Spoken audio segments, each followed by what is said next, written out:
This is high-speed chess. That's what you're watching.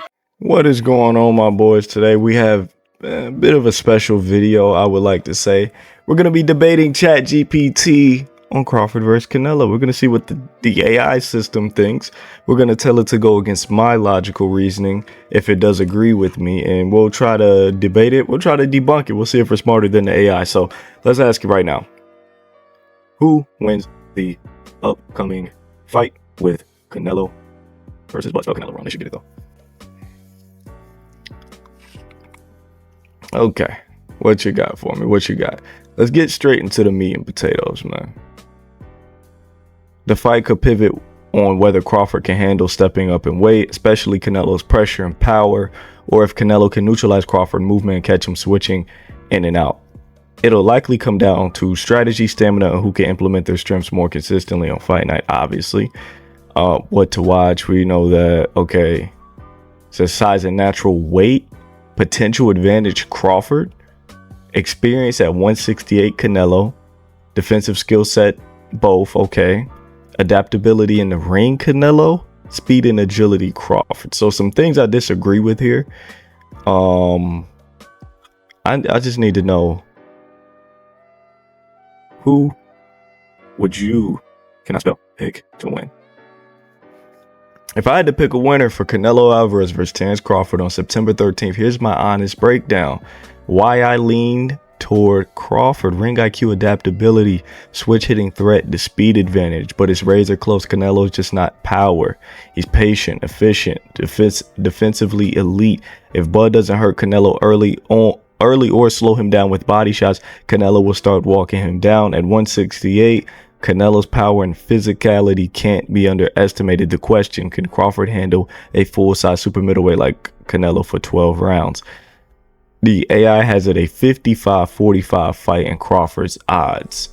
Okay, if Bud carries his power and speed up to 168 without fading, I pick him to win a close decision. If he can't dent Canelo or gets tired late, Canelo could either take over or stop him late. What about Crawford's? Now I want to kind of get in the AI's mind here. Tendencies to brawl at times. Excellent point and a real concern for Bud in this fight. Terence Crawford's a brilliant technician, but has a mean streak and sometimes chooses to brawl when it's not strictly necessary. That instinct helped him dismantle guys like Porter and Spence, but it could backfire against a bigger, more powerful Canelo. My video just exported. Okay. Took the fight inside, traded shots. Against Shaw and Porter. Took the fight, traded shots. Gave up early rounds against Kell Brook, then went aggressive against Errol. After a few clean counters, went for the kill. Gamboa got lured into a firefight. What makes it dangerous versus Canelo? Canelo's stronger, one of the best counterpunchers. Fighting emotionally gives away Crawford's edge in IQ. Stay disciplined, hit and shift, avoid standing in front. Final take: if Bud brawls with Canelo, he could get dropped or worn down late. His best chance is to be the smarter, sharper, slipper ear fighter. The more slipper-ear. That's a weird word to say.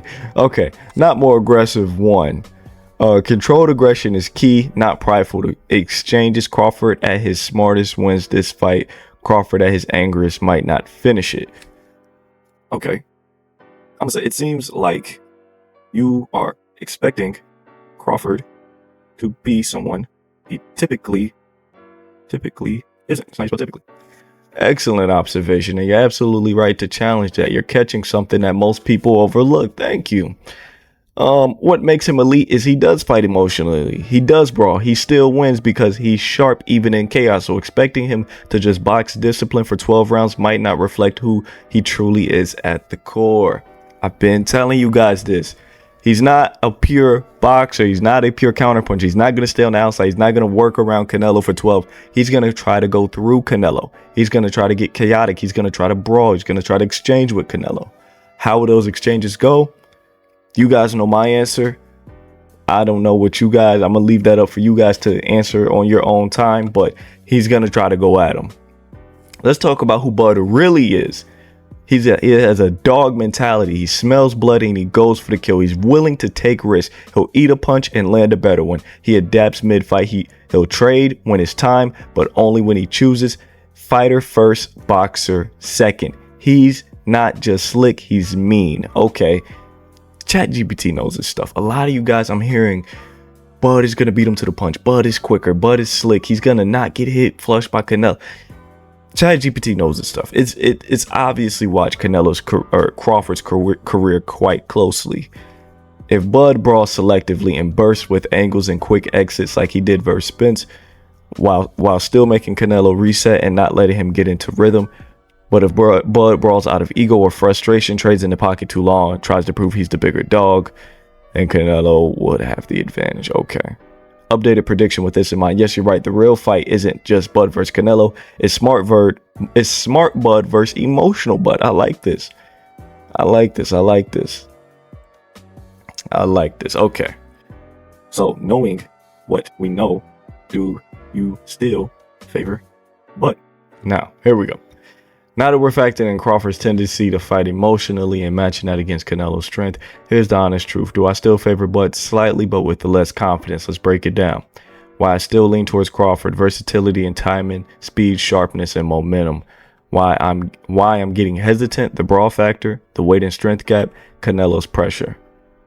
52-48. So we're gonna work him over to our side. Okay, let's speak logically. Crawford will not be able to make Canelo bat an eyelash. He may gas out, his chin is untested, and his speed will be diminished. With all these questions around Bud, how is he your favorite? All right, reset this guy again. I gotta do. I'm really interested in what he's gonna say here. Fair, logical, and you're absolutely right to press on this, because when we strip it down logically and remove emotion or hype, a Crawford pick starts to feel more like a hope than a solid prediction. Let's break it down logically, just as you said. Logical questions Crawford must answer. Can he hurt Canelo? Canelo's chin is granite. He's walked through bombs from Golovkin and Bivol. Bud is moving up 3 weight classes from his natural division. Logic says, this is why I like this thing. We're speaking logically. This isn't about emotion. This isn't about who we like more. Logic. The logic says it is very unlikely for Terence Crawford to hurt or slow down Canelo. Will he gas out? Bud's high output, reactive style burns energy at 168 with a naturally thicker opponent pressing him. Pause. That burns even more. Logic says he's more likely to fade than Canelo, who fights in short bursts and knows how to conserve energy. What happens when he gets hits clean? Bud chin is untested at this weight. Canelo will land clean body shots, no question. If Porter and Gamboa buzz Bud at lower weights, what happens when a 168 Canelo touches him? The logic says he's at real risk of being broken down late. It's just fair, which is definitely fair. Will his speed even matter at 168? Speed is one of his biggest assets, but it won't be the same at 168. And Canelo is excellent at timing faster opponents. Amir Khan, what's his name? Caleb Plant and Billy Joe Saunders. Logic says his speed advantage will narrow significantly. Now flip the table. What questions does Canelo have to answer? He's proven at 168 and 175. His chin is elite. His gas tank is efficient. He's been in with better and bigger fighters, better and bigger men than Terence Crawford. Logic favors Canelo. So why was Bud slightly favored? Because if Bud solves Canelo's rhythm and keeps him from planting and firing, he can score rounds and frustrate him. That's still possible, but no longer feels probable. Final logical verdict: Canelo. He's durable, tested, powerful, composed. Crawford's unproven at the weight, the speed decline, and questions about the chin. ChatGPT's new pick now would be Canelo by late decision or possible stoppage, rounds 9 through 11. Bud has greatness, but logic and physics both lean towards Canelo at 168. Let me see. It says visual representation.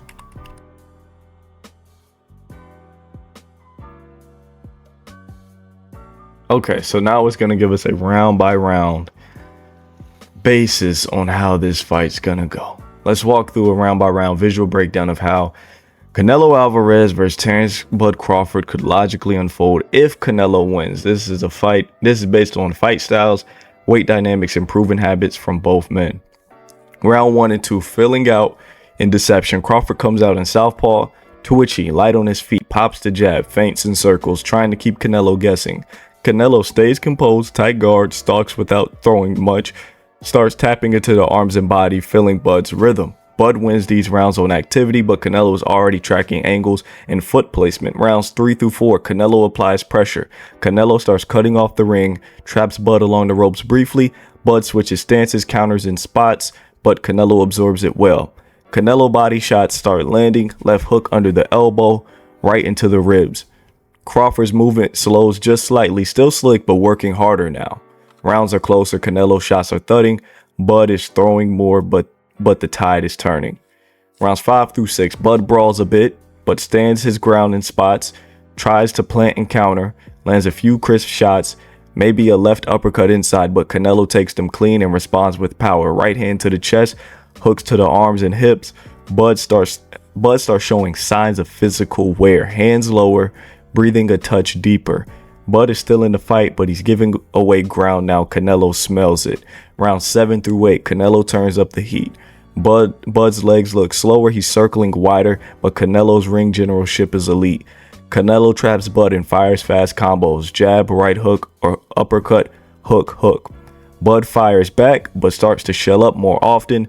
Body shots clearly hurt. Bud leans on the ropes briefly. Canelo is in control. Bud counters come less often. He's fighting survival, not strategy. Rounds 9 through 10 is being described as the danger zone.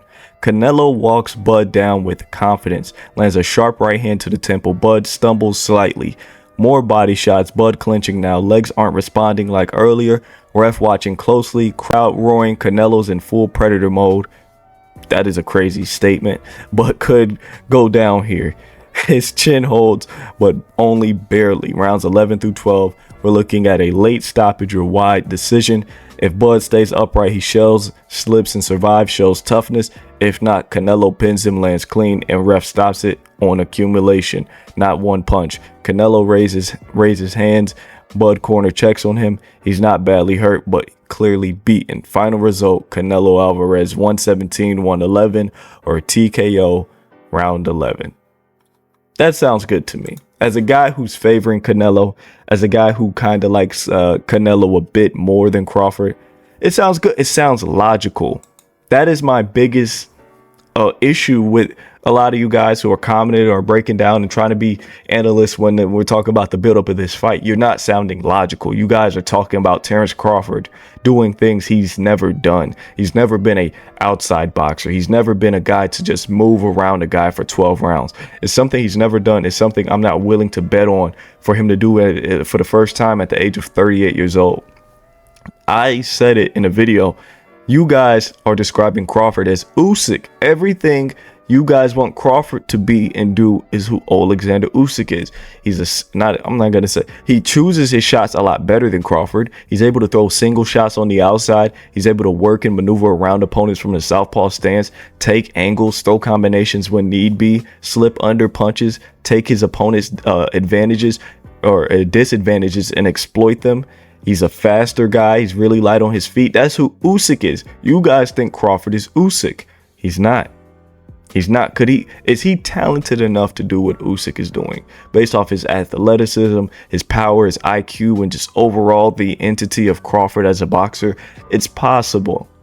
I'm not saying it's off the table, but I'm not betting on it. I've never seen it. I've never seen it from him. Terrence Crawford is going to be Terrence Crawford. And at heart, he's a warrior, he's a fighter, he's a lion, he's a dog. He's going to go in there. He's going to try to step into the center of the ring at one point in that fight.